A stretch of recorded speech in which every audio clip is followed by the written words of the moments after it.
Բարև ձեզ, Ստեփան Գրիգորյան YouTube-յան ալիքի մասնակիցներ, ողջունում եմ ձեզ բոլորիդ, այսօր փետրվարի 18-ն է, մենք շարունակում ենք մեր աշխատանքը, ես պետք է ասեմ, որ զարգացումները բավական լուրջ են գնում, հենց այն տարածաշրջաններում, որոնք շոշափում են հայ ժողովրդի շահերը, ուրեմն Միացյալ Նահանգներ Իրան բանակցությունները անցան երեք Ժնևում, դրա մասին մենք կխոսենք, պետք է ասեմ, որ Հորմուզի նեղուցում շատ լարված է իրավիճակը, կասեմ ինչու, արդյունքները այդ բանակցությունների նաև ձեզ կներկայացնեմ, անպայման մենք այսօր կխոսենք Ռուսաստան, Ուկրաինա, Միացյալ Նահանգներ բանակցությունների մասին, որոնք նույն Ժնևում անցան զուգահեռ Իրան Միացյալ Նահանգներ բանակցություններին, ստեղել ուշագրավ բաներ կան, պետք է ասեմ, որ Եվրոպա, Ռուսաստան շատ են սրվում հարաբերությունները, դա լուրջ հետևանքներ կարող է բերել, այդ հետևանքների մասին խոսում են բարձր պաշտոնյաները եւ Եվրոպայի, եւ Ռուսաստանի, ոնց են անցել բանակցությունները Ուկրաինա, ռուսական բանակցությունները նաև դրա մասին կխոսենք, ուղղակի այդ երկու մեծ տարածաշրջանները շոշափում են մեր շահերը, դա է պատճառը, որ մենք պետք է ուշադիր հետևենք, բայց կարևորագույն ինֆորմացիան, որը ես այսօր ձեզ կտամ ու դրա մասին կխոսեմ, նաև որ Նիկոլ Փաշինյանը մեկնեց Վաշինգտոն։ Վաղը Վաշինգտոնում կանցնի շատ կարևոր առաջի նիստը Դոնալդ Տրամփի կողմից նախաձեռնած խաղաղության խորհրդի նիստը։ Սկսվեց այդ ստեղծումը խորհրդի նիստի Գազայի խնդիրը լուծելու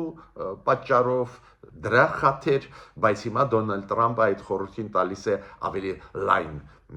ֆունկցիաներ, դա իմ կարծիքով Միացյալ Նահանգների նախագահի գաղափարն է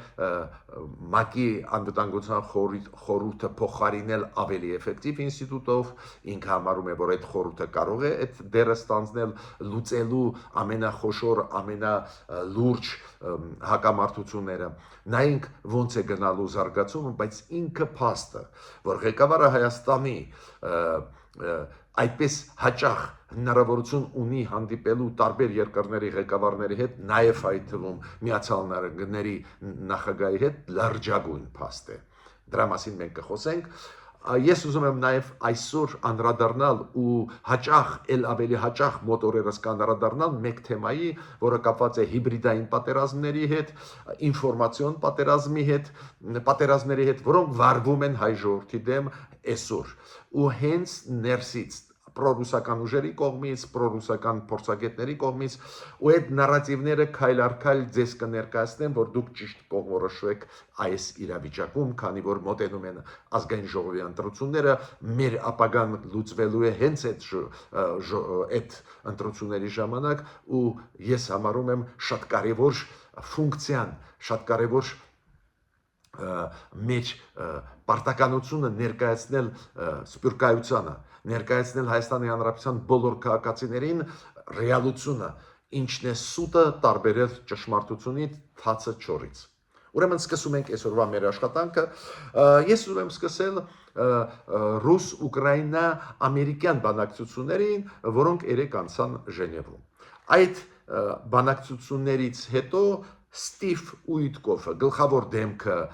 թիմում, կարևորագույն դեմքը Դոնալդ Տրամփի թիմում, որը զբաղվում է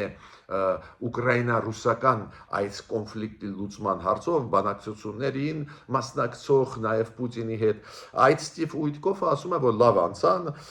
այդ երրորդ փուլեր, ռաունդեր բանակցությունների լավ անցան, ինչ որ դրական բաներ ասեց։ Մենք սովոր ենք, որ ամերիկացիք բավական լավատես են, դրական բաներ ասում են, կյանքում հաճախ դա չի իրականացվում, Դոնալդ Տրամփն էլ հաճախ ասում է փայլուն անցան, հեսա Պուտինը ուզում է խաղաղություն, հետո պարզվում է Պուտինը շարունակում է պատերազմը, ուրեմն այդ լավատեսությունը ես չեմ կարող այդպես հալած յուղի տեղ ընդունել, բայց շատ կարևոր էր որ զուգահեռ ինտերվյու տվեց պարոն Զելենսկին նախագահ Ուկրաինայի զուգահեռ այդ բանակցությունների դա ընդունված ձև չի քանի որ բանակցությունները պահանջում են գիտեք այդպես մթնոլորտ ոչ աղմկոտ մթնոլորտ Հետո բանակցություններից հետո պարզ է կողմերը կարող են իրար քննադատել, կողմերը կարող են դրական մեսեջներ ուղարկել, բացասական, բայց պարոն Զելենսկին զուգահեռ խոսած ու դա պատահականություն չի, քանի որ պարոն Զելենսկի տված ինտերվյուում, պարոն Զելենսկի կողմից տրված ինտերվյուում ամերիկյան պարբերականին, այնտեղ ինքը ասեց, որ Դոնալդ Տրամպը ավելի շատ ճնշում է մեզ, այլ ոչ թե Ռուսաստանին Մեզանից է պահանջում նոր զիջումներ։ Հետո Զելենսկին ասեց, որ այնտեղ տարածքային հարցերը չեն կարող լուծվել առանց Զելենսկի-Պուտին հանդիպմանը։ Այդ հանդիպումը պետք է լինի։ Նաև Զելենսկին ասեց, որ Դոնբասի այն մասը, որը մենք վերահսկում ենք, չենք հանձնի, այդ մանդատը ինձ ժողովուրդը չի տվել, ուղիղ հակառակը մենք պետք է պայքարենք ազատագրել ագրեսորից մեր հայրենիքը, ինչը ճիշտ է։ Ու ես ուրիշ բան ուզում եմ գումարել։ Դուք գիտեք, որ վերջի 1 շաբաթվա մեջ Ուկրաինայի զորքերը ազատեցին 200 քառակուսի կիլոմետր տարածք։ Ազատեցին ագրեսորից։ Ու չգիտես ինչու, իրանք պետք է ինչ-որ նոր զիջումների գնան, ինչը պահանջում է Ռուսաստանը, ու այդ պահանջին բավական մեղմ մոտենում է Դոնալդ Տրամպը։ Բայց զուգահեռ շատ լուրջ process-ներ են գնում։ Նորից կրկնում եմ, դա լավ է որ բանակցում են, միանշանակ է դա, բայց ծանր են գնում բանակցությունները, քանի որ Պուտինը չի ուզում խաղաղություն, ուզում է վերահսկել ամբողջ գրավել Ուկրաինան։ Բայց զուգահեռ գնում են շատ կարևոր process-ներ, որոնց վրա մենք պետք է ուշադրություն դարձնենք։ Եվրոմիությունը նոր մեծ փաթեթ սանկցիաներ մտցնում է Ռուսաստանի դեմ 20-րդ փաթեթը 20-րդ փաթեթը պարզ է առաջի հերթին հարվածը հասցվում է լցանավերին, այս նավթ տեղափոխող տանկերներին, այդ ստվերային նավատորմը Ռուսաստանի գլխավոր հարվածը ստեղ է հասցվում այդ սանկցիաներով ու շատ լցանավեր մտան այդ ցանկի մեջ այս սանկցիոն ցուցակի մեջ շատ նոր հիմա այդ թիվը 650-ը գրեթե հասնում մեծանում է թիվը բացի դրանից ռուսական բանկերի դեմ նաև տարբեր շրջաններում Ռուսաստանի բանկերի դեմ ընկերությունների դեմ սանկցիաներ են մտցվում Եվրոմիության կողմից նոր մեծ փաթեթ սանկցիաների իդեպ ասեմ ձեզ այն սանկցիաները որոնք Միացյալ Նահանգները Ռուսաստանի լցանավերի դեմ կիրառում են նաև ֆիզիկապես բռնում արգրավում են այդ նավթը ձերբակալում են այդ նավերը նաև սկսեցին անել Բալտյան ծովում նաև եվրոպացիք ու Ռուսաստանը արձագանքեց Ռուսաստանի պաշտոնյաները զգուշացրեցին որ եթե շարունակվի իրանց տանկերների լացանավերի դեմ այս պայքարը իրանք կսկսեն օգտագործել իրանց նավատորմը իրանք ու դա կբերի լուրջ հետևանքների Ռուսաստանը զգուշացնում է բայց մյուս կողմից եվրոպացիք ինչ են ասում օրինակ շատ ուշագրավ էին համատեղ հայտարարությունը որը արեցին Մեծ Բրիտանիայի եւ Գերմանիայի գլխավոր իրենց բանակների գլխավոր շտաբերի պետերը իրանք ասում են մեր ուսումնասիրությունները ցույց են տալիս որ Ռուսաստանը պլանավորում է Ուկրաինայից հետո կամ Ուկրաինայի զուգահեռ հարձակումներ անել Բալտյան երկրների վրա Լեհաստանի վրա ու ցամաքային հետ հարված այդ իրանք եզրակացություն անում են ուսումնասիրելով Ռուսաստանի զորքերի տեղաշարժը, կուտակումը եւ այլ ու իրանք ասում են Ռուսաստանը չի կանգնի Ուկրաինայի չի բավարարվի Ուկրաինայի հարցով ուստեղ պետք է ասեմ որ ՆԱՏՕ-ն հիմա բավական ակտիվացավ ՆԱՏՕ-ն զգուշացնում է Ռուսաստանին որ Եթե ցամաքային հարձակում լինի, նո ակնհայտ է, եթե ցամաքային հարձակում լինի Բալտյան երկրների վրա, առաջի փուլում Ռուսաստանի զորքերը կմտնեն, վերահսկեն, կսկսեն վերահսկել ինչ-որ տարածքներ, քանի որ այնտեղ մեծ զորքեր ՆԱՏՕ-ի չկա, ուժերը հավասար չեն, բայց ՆԱՏՕ-ն զգուշացնում է, որ որոշում կա ՆԱՏՕ-ում հերահար հարվածներ հասցնել դեպի խորքերը Ռուսաստանի բալիստիկ հրթիռներով։ Իրանք զգուշացնում են դա Ռուսաստանը։ Ինչ եմ ուզում ասել, դա պաշտոնական հայտարարություններ են, որոնք ցույց են տալիս, որ ԱԳ-ին լարված է վիճակը Եվրոպա, Եվրոմիություն, Ռուսաստան, ՆԱՏՕ, Ռուսաստան, այո, Միացյալ Նահանգների դիրքորոշումը մի քիչ ավելի մեղմ է, լղոզված է, քանի որ Միացյալ Նահանգները ասում են մենք միջնորդ ենք, դա է պատճառը, որ մենք փորձում ենք հավասարակշռված դիրքորոշում ունենալ, բայց Ռուսաստանը դրանից ոչ թե դեպի խաղաղություն է գնում, այլ ավելի լկտիանում է։ Ու կա լուրջ մտահոգություն, որ Բալտյան երկրների դեմ կարվեն հարվածներ ու դրա մասին հրապարակային ու պաշտոնյաները խոսում են։ Հիմա Իրան, Միացյալ Նահանգներ, ստեղ էլ կարծես թե վատ չեն անցել ընտրությունները, բայց մենք սովորենք, որ հայտարարություններ արվում են Ստիվ Ուիտկոֆի կողմից կամ պարոն Արախչիի կողմից արվեց Իրանի արտգործնախարարի կողմից, որ վատ չեն անցել, լավ անցան, այս բանակցություններն էլ դու գիտեք կար արտահոսք ինֆորմացիոն, որ Իրանը առաջարկում է Միացյալ Նահանգներին այդպես, ես կասեի, կոմպրոմիս փոխզիջում։ Իրանը ասում է մենք 3 տարով չենք հարստացնի ուրանը։ Միացյալ Նահանգները ասում են ոչ, դուք պետք է հրաժարվեք հարստացնել ուրանը։ Եթե ձեզ պետք լինի հարստացված ուրանը ատոմակայանը աշխատացնելու կամ խաղաղ ճանապարհով, ձեզ կբերեն կտան։ Իրանը չի համաձայնում, Իրանը ասում է չէ, մենք պետք է արտադրենք ու խաղաղ ճանապարհով կօգտագործենք միջուկային հնարավորությունները, խաղաղ միջուկային հնարավորությունները։ Ու պարոն Պեզիշկյանը Իրանի նախագահան ուղղակի երեք հայտարարություն արեց, որ մենք չենք ուզում ստեղծել միջուկային զենք, մենք ուզում ենք միայն խաղաղ ճանապարհով օգտագործել միջուկային հնարավորությունները։ Ես ինչ եմ ուզում ասել, այս դեպի հայտարարություններ կան, բայց Միացյալ Նահանգները եւ եվրոպացիք չեն հավատում։ Օրինակ, այսօր հանդես եկավ ելույթով պարոն Վենսը, նախագահան Միացյալ Նահանգների, որը եղել է մի քանի օր առաջ Հայաստանում, ինքը ինչ ասեց։ Ինքը ասեց, որ միջուկային զենք, եթե ձեռք բերի Իրանը, գլխավոր վտանգը նա չի, որ իրենք ձեռք բերեցին միջուկային զենք։ Գլխավոր վտանգը նա է, որ այդ միջուկային զենքը կարող է երրորդ կողմերի ձեռքը ընկնեն, ոչ թե պետությունների, այլ խմբավորումների։ Նու պարզը ակնարկը Հեզբոլայի վրա է, Համասի վրա է, ակնարկը հուսիների վրա է, պրոիրանական այդ ուժերի, որ երրորդ կողմերին կարող է հասնել այդ ուժերը, ինչը լուրջ վտանգ է տարածաշրջանի համար ու աշխարհի համար։ Հիմա մի կողմից կարծես թե ասում է, որ վատ չի, պարոն Արախչին ասեց լավ անցան բանակցությունները, կարծես թե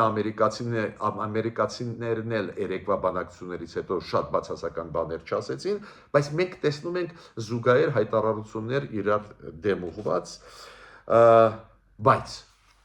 ստեղել այս բանակցությունների շուրջ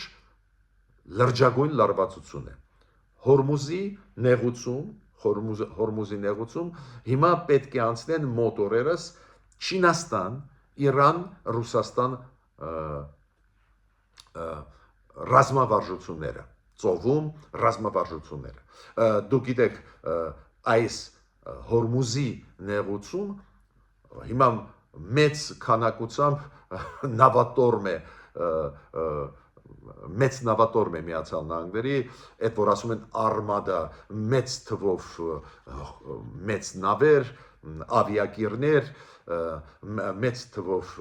ռազմական կացերներ եւ այլ, ու այդ պատկերացնում եք այդ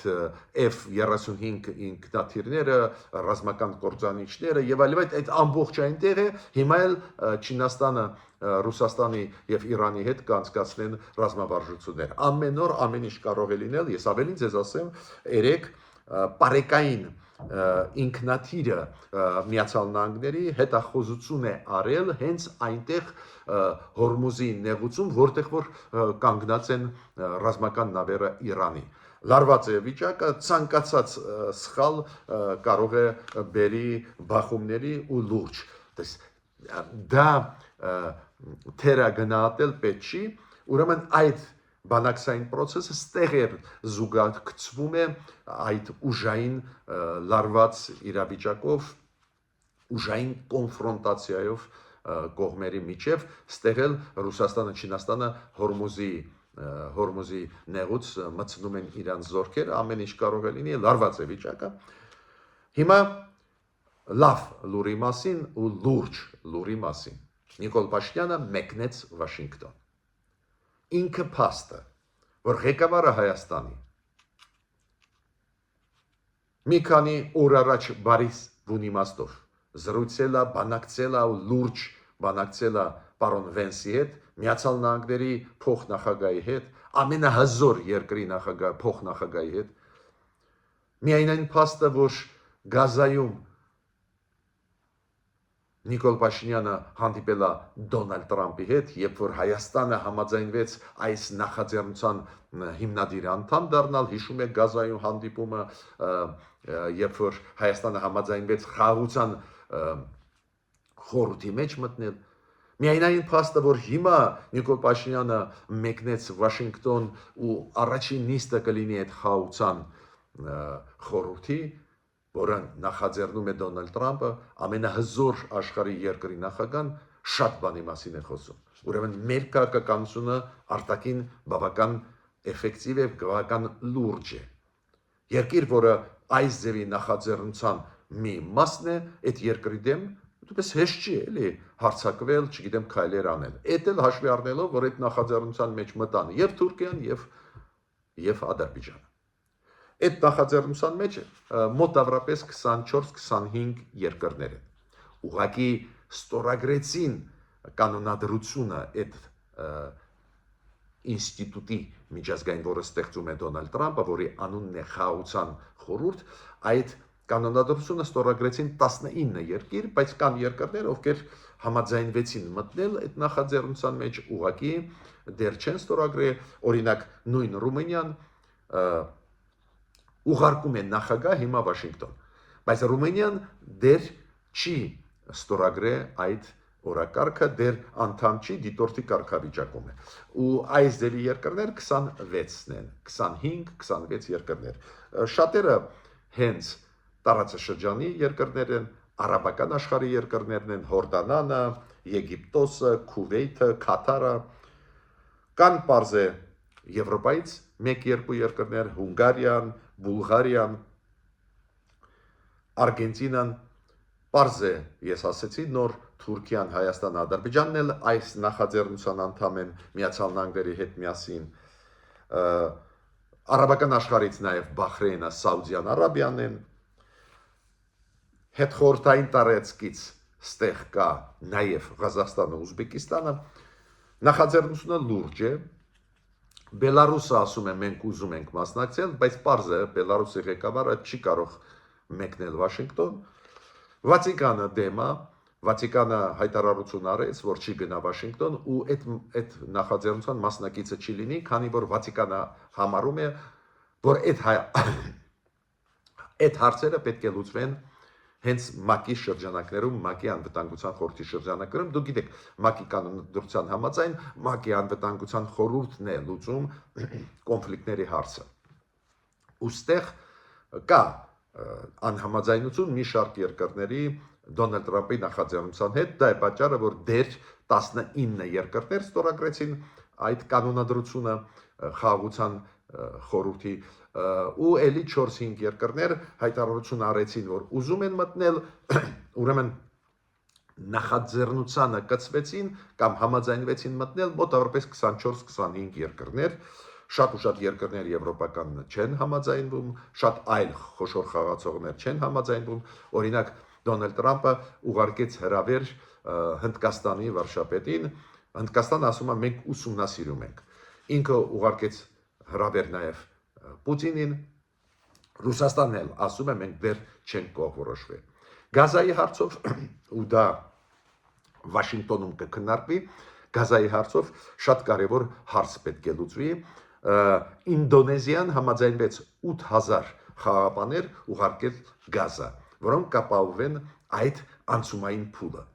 Գազայում հիմա պետք է վերջնականորեն զինաթափվի Համասը, մասամբ դա արվել է, բայց ոչ թե ամբողջությամբ, որ հետո սկսվի վերականգնում Գազայի տարածքի, Համասից դեռ չեն կարող ազատվել, բայց գոնե ակտիվ պատերազմական գործողություններ չեն գնում։ Ուրեմն մեծ կարևոր հաջողություն է Հայաստանի դիվանագիտության մեծ հաջողություն է, որ մենք այս մեծ գլոբալ process-ում մասնակցում ենք։ Մենք եւ ՄԱԿ-ում ակտիվ աշխատում ենք այսօր, դա շատ կարևոր է, եւ ակտիվ աշխատում ենք այլ ֆորմատներում, նաեւ այդում Եվրոմիության գագաթնաժողովը մենք կընդունենք մայիսի 4-ին Երևանում, то есть մենք տարբեր ֆորմատներում աշխատում ենք, COP17 հետ ՄԱԿ-ի մեծ միջոցառումը համաշխարհային մակարդակի կանցնի Հայաստանում այս տարի հոկտեմբերին, ինչ եմ ուզում ասել, այս ակտիվ քաղաքականությունը միանշանակ ճիշտ է, դա պաշտպանում է մեզ հնարավոր հարձակումներից, քանի որ պետությունը, որը այս դեպի մեծ խոշոր process-ներում կա, ինքը դրանով էլ հասնում է անվտանգությանը։ Դա միակ գործոնը չի արտաքին քաղաքականությունը, դիվանագիտությունը, բայց կարևորագույն գործոնն է։ Հիմա ես ուզում եմ ասել մի քանի խոսք այն կարծրատիպերի մասին, նարատիվների մասին, որոնք Հայաստանում տարածվում են այն լուրջ քայլերի, որոնք Հայաստանի կողմից արվում են։ Պարզա Ռուսաստանի դա դուր չի գալիս։ Պարզա Ռուսաստանը իր պրոքսիները Հայաստանում գտնվող պրոռուսական ուժերին քսի է տալիս, ուրիշ բառ ես չունեմ ասելու մեր պետականության դեմ, մեր ճիշտ քայլերի դեմ։ Ու ես մի քանի այդ կարծրատիպերի միտումնավոր տարածվող մոլորացնող ինֆորմացիայի մասին մի քանի խոսք ուզում եմ ասել։ Օրինակ, այդ օրինակները ես էլի կբերեմ, դա կոչվում է հիբրիդային ինֆորմացիոն պատերազմ, ինֆորմացիոն պատերազմը Հայաստանի դեմ նաև մտնում է հիբրիդային տարբեր պատերազմների, այդ ցանկի մեջ հիբրիդային պատերազմները լայն հասկացություն է, դրա մեջ մտնում է նաև ինֆորմացիոն պատերազմ, այդ օրինակները մի քանիս ես ուզում եմ այսօր բերել ու կշարունակեմ այդ քաղաքականությունը միջև ընտրություններ, որ սփյուռքայությունը Հայաստանի Հանրապետության քաղաքացիները զինված լինել օբյեկտիվ ինֆորմացիան, որ թացը չորից տարբեր են։ Օրինակ, մի մարդ, որը քաղաքական process-ում է հիմա, նախկին պաշտոնյա, հիմա ինքը ինչ է ասում։ Արևտուրը Ադրբեջանի հետ միայն զարգացնում է Ադրբեջանի տնտեսությունը։ Գիտեք, շատ գրավիչ հայտարարություն է։ Այ որ Հայաստանը հիմա արևտուր է անում Ադրբեջանի հետ, մենակ իրենց է ուժեղացնում։ Ձեզ ասեմ, որ այն արևտուրը, որը արվեց Ադրբեջանի հետ, մոտավորապես 2.5 միլիոն դոլարի էր։ Ծիծաղելի է, չէ՞։ Ադրբեջանի բյուջեն, դուք գիտեք, դա, չգիտեմ, 50 միլիարդ է, թե 40 միլիարդ է, Ադրբեջանի նավթի գործոնը, գազի գործոնը աշխատում են աշխարհով մեկ ու այնտեղ միլիարդանոց ծրագրեր անում Ադրբեջանը։ Ու 2.5 միլիոն դոլարը պարզվում է զարգացնում են Ադրբեջանը։ Մենակ այդ թվերը ցույց են տալիս, որ այս նարատիվը, որը փորձ է արվում տարածել Հայաստանի ներսում, որ իբր այն, որ մենք առնում ենք Ադրբեջանից բենզինը եւ դիզելը, որ իբր դա զարգացնում է Ադրբեջանը։ Պատկերացնում եք, Ադրբեջանը իրականացնում է ծրագրեր միլիարդանոց, 10 միլիարդանոց, 50 միլիարդանոց ու 2.5 միլիոն դոլարը, որը ստացավ Ադրբեջանը այս արևտրից, դա հարստացնում է Ադրբեջանը։ Ծիծաղելի է, պրիմիտիվ ինչ-որ փորձ է արվում պրիմիտիվ սուտ տարածել, դա սուտ է, բայց գլխավորը ուրիշ բան է։ Այդ բենզինը, որ ծախվեց, բերվեց Հայաստան, այդ դիզելը իջեցրեցին բենզինի եւ դիզելի գինը Հայաստանում։ Շատերս ունենք մեքենա, մեր մեքենան գնում ենք բենզինը լցնում ենք, նույնիսկ եթե չենք լցնում Ադրբեջանի բենզինը, լցնում ենք այլ բենզինը, այդ բենզինը այլ բենզինի գինն էլ իջավ։ Ինչի իջան, ես ուսումնասիրել եմ շատ հասարակ պատճառով, քանի որ եկավ այլընտրանքային բենզին, այլընտրանքային դիզել, բավական ցածր գնով, մոտավորապես 90 դրամով ավելի էժան 1 լիտրի կտրվածքով, ավտոմատ մյուսները ստիպված էին իջեցնել գները։ Ինչ վատ է դա մեր հասարակության համար։ բայց սրանց փորացավը Ռուսաստանն է։ Քանի որ այն բենզինը, որը արհեստական բարձր գնով ծախվում էր հայ ժողովրդի վրա, այդ բենզինը ստիպված են իջեցնել գները, այդ բենզինը Ռուսաստանից է բերվում։ Իմացեք ով է։ Մյուսը նորից շարունակում է այդ կամպանիան, որ ամերիկացիք այդ մոդուլային ռեակտորը չեն արտադրել, չեն օգտագործել։ Գիտեք, տարբեր ստեր կարող է տարածել, կարելի է, բայց ինչ անհետեցություն է։ Առաջինը Ամերիկայի ներսում օգտագործվում էին այն մոդուլային ռեակտորը, ատոմակայանը, փոքր ատոմակայանը մոդուլային կոչվում է դա ռեակտորը, նախ Ամերիկայի ներսում նաև օգտագործվում է։ Բացի դրանից ես դες ասեցի, Ռումինիայում եւ Հարավային Կորեայում այս ձևի մոդուլային ռեակտորները կառուցվել են։ Հեշտ է մտնել, ուսումնասիրել Ռումինիայի օրինակը եւ Հարավային Կորեայի։ Ու ավելին ձեզ ասեմ, իրանց Սյուզանավերում Միացյալ Նահանգները դա օգտագործել են։ Ուրեմն այդ սուտ է, որ ասում են, որ այս տեխնոլոգիան չի իրականացվել, չի ապրոբացիա անցել։ Բայց ես հատուկ ուզում եմ դա նշել, որ շարունակում են այս ձևի ստեր մարդիկ տարածել,